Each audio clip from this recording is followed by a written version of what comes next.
In 1977, when Warren Buffett's son Peter turned 19, he received his inheritance, proceeds from the sale of his grandfather's farm, which his father converted into $90,000 worth of Berkshire Hathaway stock. It was understood that I should expect nothing more, Peter, an Emmy Award-winning musician and philanthropist, writes in his 2010 memoir Life is What You Make It. Although he and his siblings have been given an enormous sum of money from their father to do charitable work, that $90,000 was the only inheritance Peter received for personal use, he said in an NPR interview. So what does a teenager in college do with all that money? Spend it on a fancy car or an oceanfront condo? Fly first class across the world? But as the youngest of the Buffett children, Peter writes, I had the advantage of seeing my two older siblings burn through most of their cash rather quickly. I didn't want to follow that path. At the time Peter received his inheritance, he'd recently decided to pursue his dreams of becoming a musician. So he sold his shares and used the money to buy the time it would take to figure out if I could actually make a go of it in music, he writes. His first move was to drop out of Stanford University. Although Peter admits he didn't have a clue about how to become a professional musician, he realized it wasn't going to happen by taking all those 101s and ologies. Peter worked out a budget and moved to San Francisco, where he lived very frugally in a small studio apartment. His sole extravagance, he remembers, was in updating and expanding my recording equipment. He worked on perfecting his craft, both as a pianist and a music producer. He wrote tunes and experimented with sounds and recording techniques. He put classified ads in the San Francisco Chronicle. He took on unpaid work. In time, Peter achieved the successful music career he'd hoped for. But his big break didn't come from some connection through his father. It started one day when he was washing his crummy old car, and a neighbor he often saw, but barely knew, stopped to ask what he did for a living. I told him I was a struggling composer, Peter recalls in his book. The neighbor introduced him to his son-in-law, an animator in need of ad tunes for a newly conceived cable channel. That channel turned out to be a defining cultural phenomena of the 1980s. It was called MTV.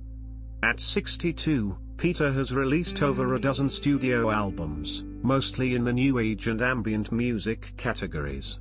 He also worked on the score of the critically acclaimed Western film Dances with Wolves. Looking back, Peter says there was another path he could have taken: graduate from college and find a steady, high-paying job, perhaps at his father's company, while leaving his stock inheritance untouched to accrue in value.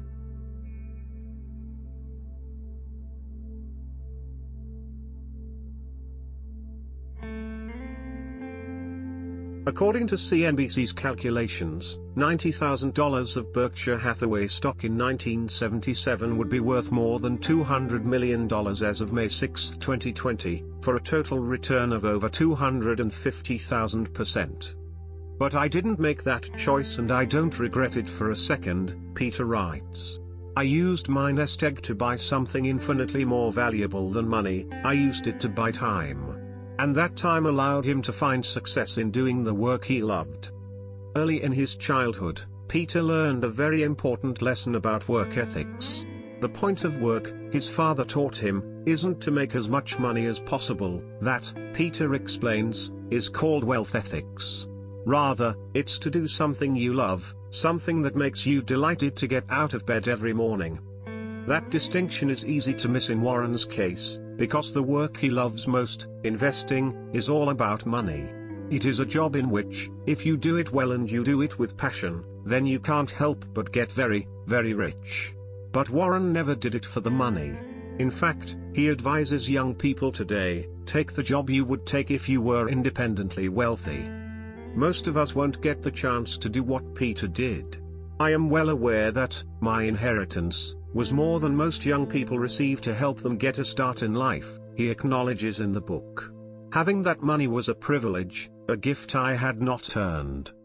But here's the point he tries to make: there are many people who are privileged, either in terms of money, emotional support or some sort of unique talent or opportunity, Peter explains.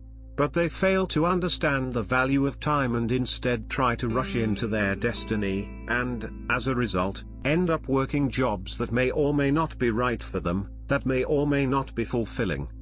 Without those hundreds of unpaid hours spent fiddling with my recording gear, I would not have found my sound or approach. Doing so, he writes, required patience and time. I learn more in those difficult times about myself and my resiliency than I ever would have if I had a pile of money and glided through life, Peter said in the NPR interview. I honestly feel that my father's refusal to let me take the easy way out was an act of love, as if to say, I believe in you, and you don't need my help. That's all for now. Stay tuned for more.